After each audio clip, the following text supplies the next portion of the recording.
The war in Gaza has taken a dramatic turn and claimed yet another casualty. Israel's relationship with the United States. These two countries have been close allies for decades. America is Israel's biggest supporter, diplomatically, militarily, and financially.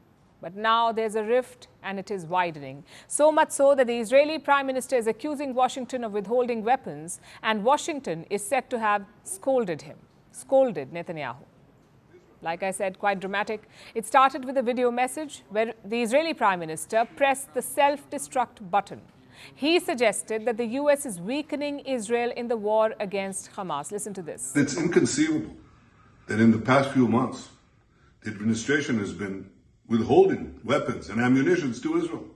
Israel, America's closest ally, fighting for its life. Give us the tools and we'll finish the job a lot faster.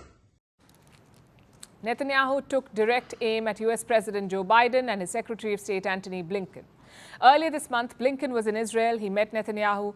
Now the Israeli Prime Minister has shared details about that meeting. He says he had a candid conversation with Blinken and he complained about military aid because the U.S. has curtailed supplies. It has stopped the transfer of some ammunition, so Netanyahu complained to Blinken. And what was Blinken's response? He blamed it on quote-unquote bottlenecks, and he promised a quick resolution. But it seems that the Israeli leader is running out of patience. So he decided to make their differences public. And which supplies is Netanyahu talking about? A shipment of joint direct attack munitions, better known as 2,000-pound bombs. America was supplying these bombs to Israel, but in April, the U.S. withheld one shipment, just one shipment was withheld. And now Netanyahu is making a big deal about it. We have one case that the president's talked about publicly, about the 2,000-pound bombs and concerns that we have about them being used in densely populated areas. That remains. We continue to work through that. Now, to put this in perspective, let's look at the defense supply that Israel has got in this war from America. This is what the U.S. has given Israel. More than 2,000 Hellfire missiles, 36,000 rounds of cannon ammo, 1,800 bunker buster munitions, 3,500 night vision devices, more than 50,000 artillery shells, 30,000 propelling charges for howitzers, and thousands of tank rounds and artillery shells. And this is the stuff that has been made public. This is the supply that we know of. American support extends beyond this. A large number of their shipments are also classified. So the U.S. military aid has been massive.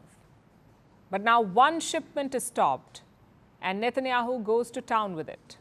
The Americans aren't happy about this. Their response has been sharp. They've cancelled a key visit. A group of Israeli officials was on its way to the U.S. They were invited to the White House for talks, but now the meeting has been called off, and the White House has also rubbished Netanyahu's claims. I was asked a question. I answered it. I don't know what he's talking about. We were very clear about there being one shipment that we're continue to have construction conversations with Israel about. Nothing else has been paused. You heard that directly from Secretary Blinken. I can't speak for the Prime Minister. He's clearly speaking for himself. Later, the U.S. ambassador to Israel paid a visit to Netanyahu. And he is said to have, quote-unquote, scolded the Israeli Prime Minister. The American ambassador is said to have scolded the Israeli Prime Minister and told him that his claims are both inaccurate and out of line. This confrontation has been building for a while. When Israel began the war in Gaza, it had the full support of America. But as civilian casualties rose and domestic protests increased in the U.S., Biden shifted his stance. He's also contesting a presidential election this year, so the Muslim American votes and the liberal votes matter. At the same time, there's a good number of Jewish votes in the U.S. The president wants all of it, so he's calibrating his position by drawing some clear red lines for Israel. Biden told Netanyahu to not invade Rafah. He said he won't provide bombs or artillery for this operation. In fact, let me quote from what the U.S. president said last month. If they go into Rafah, I'm not supplying the weapons.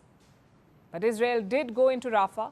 They launched a wide-scale operation, and now they're turning north to Lebanon for an all-out war with the Hezbollah. Israeli officials say that they're ready for a war with Lebanon. Washington has mobilized its diplomats. They're meeting regional stakeholders, trying to avert a wider conflict. We have seen an escalation over the last few weeks. And what President Biden wants to do is to avoid a further escalation to a greater war.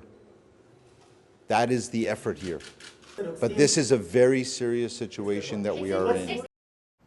The U.S. envoy says the situation is serious, but Netanyahu may not pay heed to America's appeals because it suits his politics.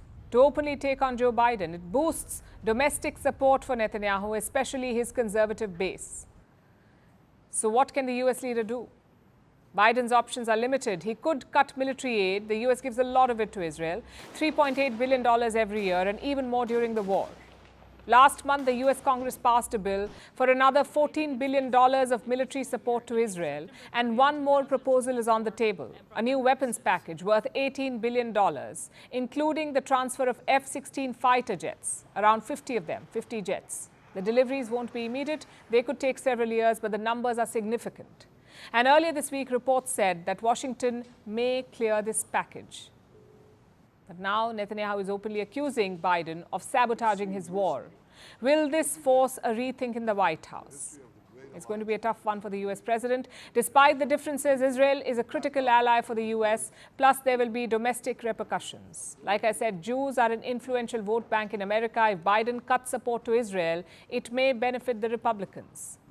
The other option is to keep supporting Israel and ignoring Netanyahu's outburst. But this could trigger a broader regional conflict, and that's the last thing anyone needs right now. So Joe Biden only has bad options, and he must pick one sooner rather than later.